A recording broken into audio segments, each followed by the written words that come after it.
नमस्कार, आकाशवाणी से प्रस्तुत है समाचार प्रभात।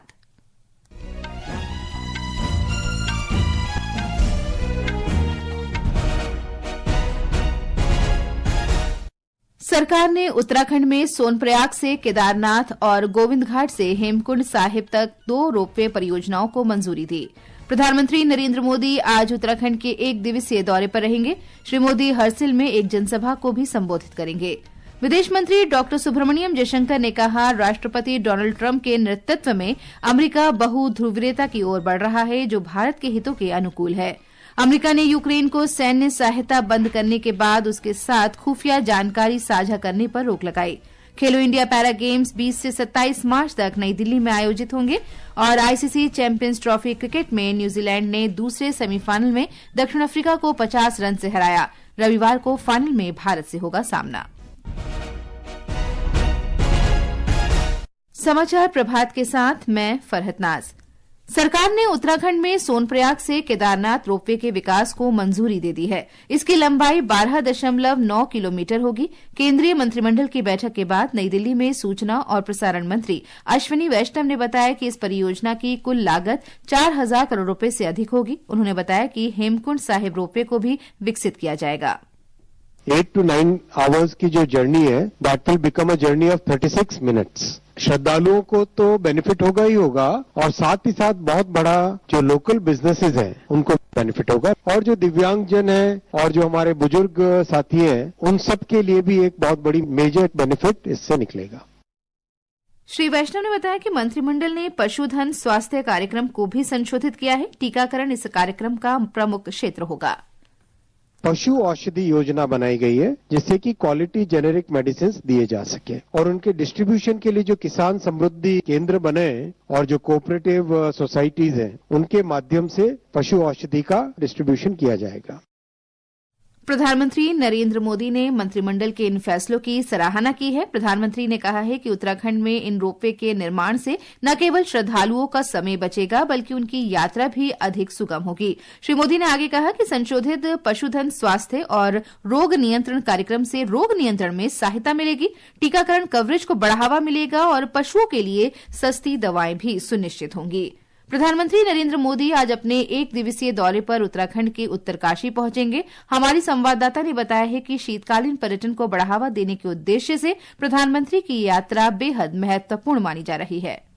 हमने इस बजट में 10,000 प्रधानमंत्री अपने भ्रमण के दौरान आज मुखवा गांव में मां गंगा के शीतकालीन प्रवास स्थल के दर्शन कर पूजा अर्चना करेंगे। इसके बाद वे मुखवा व्यू पॉइंट से हिमालय का अवलोकन करेंगे और हर्षिल में उत्तराखंड शीतकालीन पर्यटन प्रदर्शनी का निरीक्षण करेंगे। वे साहसिक खेल गतिविधियों से जुड़ी रैलियां और तय को हरी झंडी दिखाने के साथ एक सार्वजनिक कार्यक्रम को भी संबोधित करेंगे। इस दौरे को उत्तराखंड में पर्यटन को बढ़ावा देने और शीतकालीन प्रवास स्थलों की राष्ट्रीय पहचान बनाने की दिशा में एक अहम कदम माना जा रहा है। मुख्यमंत्री पुष्कर सिंह धामी का कहना है कि प्रधानमंत्री की यात्रा से प्रदेश की अर्थव्यवस्था को बढ़ावा मिलेगा। निश्चित रूप से उनके आने के बाद इकोनॉमी को बहुत बड़ा बूस्ट मिलेगा और हमने जो शीतकालीन यात्रा प्रारंभ की है उसको बहुत प्रोत्साहन मिलेगा। साक्षी सिंह, आकाशवाणी समाचार, देहरादून।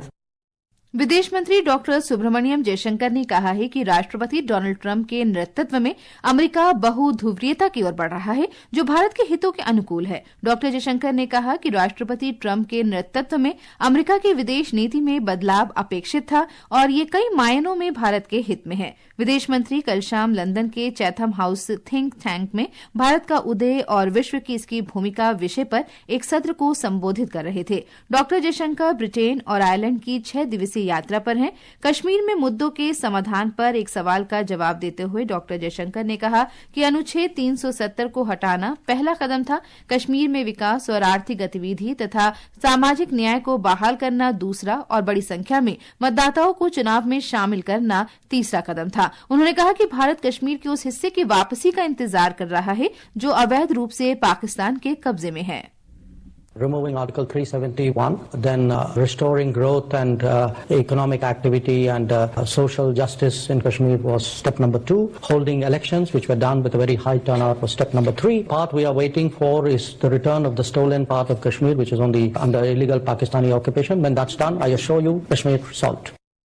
केंद्रीय श्रम और रोजगार मंत्री डॉक्टर मनसुख मांडविया ने कहा है कि भारत का सामाजिक सुरक्षा कवरेज 24.4% से दोगुना होकर 48.8% हो गया है। बजट के बाद लोगों में निवेश विषय पर आयोजित वेबिनार को संबोधित करते हुए श्री मांडविया ने कहा कि किसी भी देश की सबसे बड़ी संपत्ति उसके लोग होते हैं। उन्होंने कहा कि कर्मचारी राज्य बीमा निगम के 10 नए मेडिकल कॉलेजों को मंजूरी दी गई है, जबकि 10 और कॉलेजों के लिए योजनाओं पर काम जारी है। डॉक्टर मांडविया ने रोजगार से जुड़ी पहलों पर आंकड़े प्रस्तुत करते हुए कहा कि वर्ष 2014 से 2024 के बीच 17.1 करोड़ नौकरियां सृजित की गईं, जिनमें पिछले वर्ष 4.6 करोड़ नौकरियां शामिल हैं। अगर मैं बात फीमेल अनएम्प्लॉयमेंट रेट की करूं तो 5 साल पहले ये रेट नहीं होता था, तो एम्प्लॉयमेंट रेट यूथ में 31%, वो बढ़ के आज 41%। ये बताता है कि देश में नौकरियों का सृजन हो। 5 साल पहले फीमेल में अनएम्प्लॉयमेंट रेट 5.6%, जो आज 3.2% है। अरुणाचल प्रदेश विधानसभा का बजट सत्र आज राज्यपाल के अभिभाषण के साथ शुरू होगा। विधानसभा में आज 4 विधेयक पेश किए जाएंगे। विधानसभा का 5 दिवसीय सत्र 12 मार्च को समाप्त होगा। ये समाचार आकाशवाणी से प्रसारित किए जा रहे हैं। ताजा समाचार जानने के लिए आप हमारे social media handle X @AIR News Hindi को फॉलो कर सकते हैं। अमेरिका ने यूक्रेन को सैन्य सहायता रोकने के साथ ही खुफिया जानकारी साझा करने पर भी रोक लगा दी है। अमेरिका का ये कदम रूस यूक्रेन युद्ध को समाप्त करने की अमेरिकी योजना के तहत यूक्रेन पर दबाव बनाने का हिस्सा है। अमेरिकी खुफिया एजेंसी CIA के निदेशक जॉन रैटक्लिफ और राष्ट्रीय सुरक्षा सलाहकार माइकल वॉल्ट्ज ने खुफिया सहायता रोके जाने की पुष्टि करते हुए कहा कि अगर यूक्रेन जल्द बातचीत के लिए तैयार होता है तो ये प्रतिबंध कम समय के लिए हो सकता है।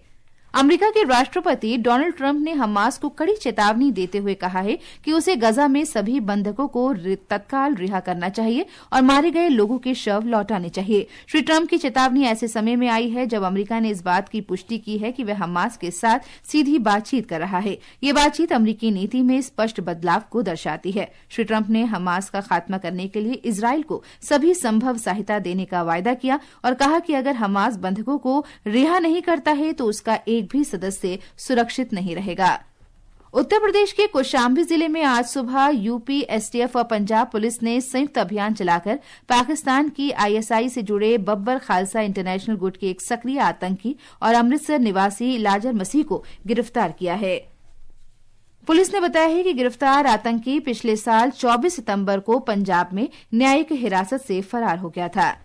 मौसम विभाग ने अगले 2 दिनों के दौरान बिहार, उप हिमालयी पश्चिम बंगाल और सिक्किम में तेज हवाएं चलने और बारिश होने का अनुमान जताया है। अगले 2 से 3 दिनों के दौरान देश के उत्तर पूर्वी इलाकों और विदर्भ क्षेत्र में अधिकतम तापमान में 2 से 3 डिग्री सेल्सियस की वृद्धि होने की संभावना है।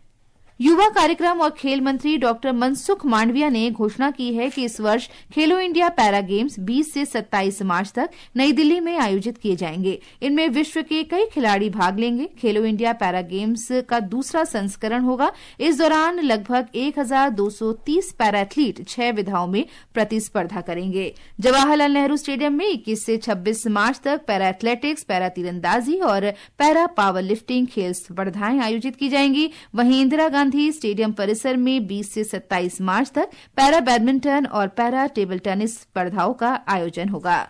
और अब खेल जगत की कुछ और खबरों के साथ हैं आनंद पाठक।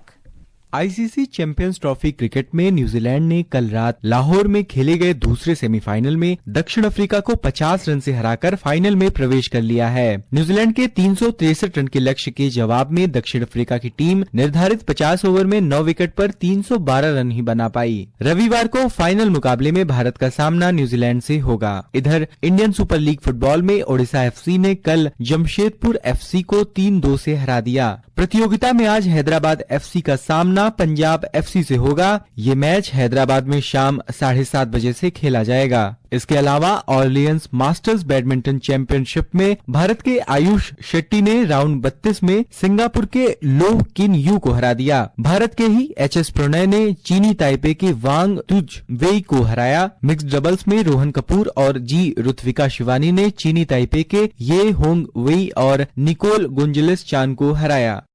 ये समाचार हमारी वेबसाइट www.newsonair.gov.in और हमारी news on AIR mobile app पर भी उपलब्ध हैं। और अब आज के समाचार पत्रों की सुर्खियों के साथ हैं मनोज। धन्यवाद फरहद। केंद्र सरकार द्वारा उत्तराखंड के धार्मिक स्थलों केदारनाथ और हेमकुंड साहिब के लिए परियोजनाओं को मंजूरी मिलने का समाचार आज सभी अखबारों की सुर्खी बनी है। राष्ट्रीय सहारा लिखता है, सोनप्रयाग से केदारनाथ 36 मिनट में केंद्र सरकार ने 6,811 करोड़ की 2 रोपवे परियोजनाओं को दी मंजूरी। हिंदुस्तान की खबर है, केदारनाथ धाम की 9 घंटे की कठिन चढ़ाई से मुक्ति मिलेगी। तेजस के पायलट 50,000 फीट की ऊंचाई पर भी आसानी से ले सकेंगे सांस, परीक्षण सफल। इंटीग्रेटेड लाइफ सपोर्ट सिस्टम से पारंपरिक सिलेंडर आधारित ऑक्सीजन पर निर्भरता होगी खत्म, अमर उजाला की खबर है। सुनीता विलियम्स के जल्द अंतरिक्ष से लौटने की खबर सभी समाचार पत्रों की सुर्खी है। हिंदुस्तान लिखता है, महीने के अंत तक धरती पर लौट आएंगी सुनीता। दैनिक भास्कर ने जापान में चेरी ब्लॉसम फूलों का सौंदर्य चारों ओर नजर आने की तस्वीरें प्रकाशित की है। पत्र लिखता है, जापान में पिंक वंडर फेस्टिवल शुरू। मौसम विभाग के अनुसार इस वर्ष चेरी ब्लॉसम का मौसम पहले से ज्यादा लंबा होगा। दैनिक जागरण ने जम्मू कश्मीर के सोनमर्ग के सरबल क्षेत्र में भारी हिमस्खलन की तस्वीर प्रकाशित की है। पत्र लिखता है, सोनमर्ग में हिमस्खलन, सतर्क रहने का दिया निर्देश। हरी भूमि ने राजधानी दिल्ली में तेज हवाएं चलने की खबर प्रकाशित की है। धन्यवाद मनोज। और अंत में मुख्य समाचार एक बार फिर।